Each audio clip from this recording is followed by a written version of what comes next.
Now, before we pull the back of this differential off, what we want to do is drain the oil plug. You can see drain the oil out of it. There's a plug on the very bottom of it. There's also one in the very back right here, a little higher up. This is the fill plug. The drain plug is, of course, the lower one. What I'm using is a, let's see, I think it's a 14 millimeter. Yes, it's a 14 millimeter hex. It's a great huge hex wrench, and of course it's very long. I believe it's the one that fits, if I'm not mistaken.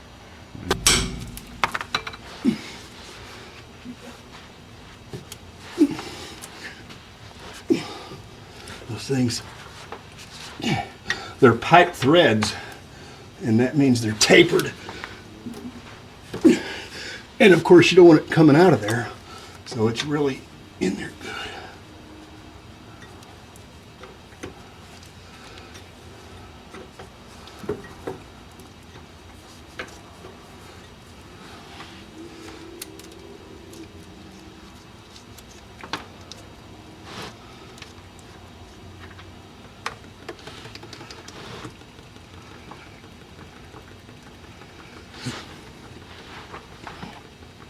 Show you up on a workbench. We'll take the back of this differential off. There are 8 bolts that hold it on there. By the way, there's no seal. It just seals metal to metal. There's no cloth seal or rubber seal or anything. You just use some kind of Permatex or sealing compound when you put it back. And you can see that it mounts to the frame of the car right here in the very back of that differential. We're going to take that piece off too. It's got 4 bolts that attach it to the frame and 2 big about 27 millimeter bolts that attach it to the rear of the differential housing. We'll take that off. And then the back plate comes off. We'll take a little keeper out of there, and that shaft will come right out of there. You can see that to take this axle off, I've taken the rear wheel off. And if I look right in the center of the hub of the rear wheel, there's a 13 millimeter bolt, and what we want to do is unscrew that bolt. But in order to unscrew it, the axle is going to have a tendency to turn, so we needed to put the emergency brake on. I've already put the emergency brake on, and now that I have, that'll stay steady, and I can simply take that nut out of there, or that bolt. Now that bolt has a long spacer, and it actually screws into the axle. Once I take that bolt off, the axle will come out of this end, and of course it's attached inside the differential, and we'll show how to take it out of the differential. But the first thing we want to do is get it out of the axle. So let's go underneath it and see if we can get it to free up. Sometimes they're kind of stuck in there, but we should be able to work it loose. Let's go and look. Now you can see the axle goes into the wheel, and it also goes into the differential up here where the light is. What I want to do is disconnect it, so I need to work it free. It's simply a spline gear, and you can see that if I get it in the right position, I should be able to get it out of there.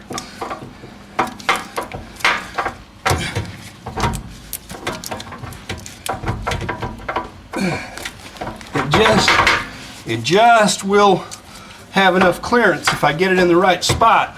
Now sometimes what I have to do is jack up the car a little bit off the jack stand so that I get the maximum distance between this assembly and the differential assembly. I'm having a little bit of a difficult time freeing it. It's within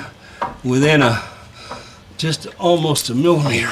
Okay, one of the things that we can do to create a little more distance between that axle and the back wheel is to raise the car a little bit.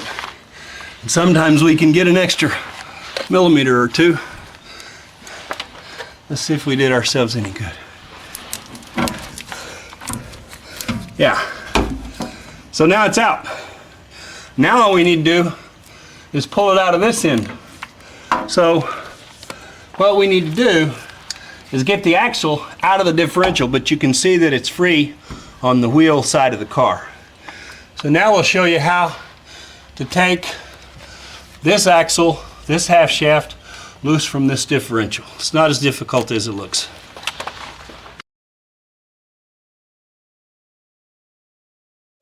This is what sometimes goes bad, and actually what happens is these boots wear out. The boots wear out, and what happens is the grease runs out of this joint.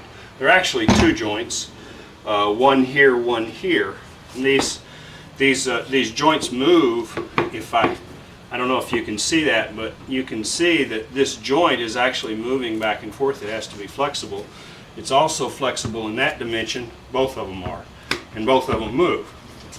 Now what we want to do ostensibly is change that, because as these boots wear out, grease wears out, the whole joint wears out, and it's shot, starts to make a racket. It needs to be changed. So in order to show this without getting under the car first, I think it's easier if we see what we're going to do from the outside. So I have a differential, and this is the back of the differential here. The front of the differential, of course, is here. That's where the drive shaft is connected. But if we look at the back of it, and I've just taken the back with this one off, but it bolts on there with 8 bolts. So there are some, I don't know, they're about 15 millimeter bolts. I'll look at the exact size in a moment. I think they're 15 millimeter. But it bolts on to the back of the differential, this casing. Now, this piece right here is actually bolted onto the frame of the car, and I've loosened these already. But what we're going to do when we get under there is take this off. So that's a type of a mounting bracket. And if we take the 8 bolts off, then you can see that the back of the differential comes off. Now, of course, before we would have done this, we would have drained the oil from that differential. But you can see that the differential, of course, turns with the drive shaft. And in a given position, we'll be able to take that drive shaft out of there. So if I put it in there, just to show you how it fits, I think you can see, and we might need a light. Let me go get a light. If we look, the axle came through, and it's right there. It's just barely sticking through this little gear arrangement here, and there's a little keeper that goes on there. And the little keeper looks like that. There's a keeper that holds that shaft in that differential, and I'm going to put it back on there. For that purpose, I have a needle nose. I don't know if these needle noses are too big or not, but let's try. The keeper goes right there, and there, it's on. So you see, that holds it out of there. What I want to do, the first thing after I take the back of that differential off, is pull that keeper. And what I always do is just take an old coat hanger and bend a little loop in it, just about that big, just a little tiny loop. And that way, when I'm underneath the car, I can put the little loop through the keeper, and it has to be just perfect. I have to bend it at just the right angle, but if I do, you can see that I can get it in there, and then sometimes I can just have enough force to pull it out like that. And so now I can take, and it's in a bind, you can see I can take the shaft out of the differential. Now that's how you get it out of that end.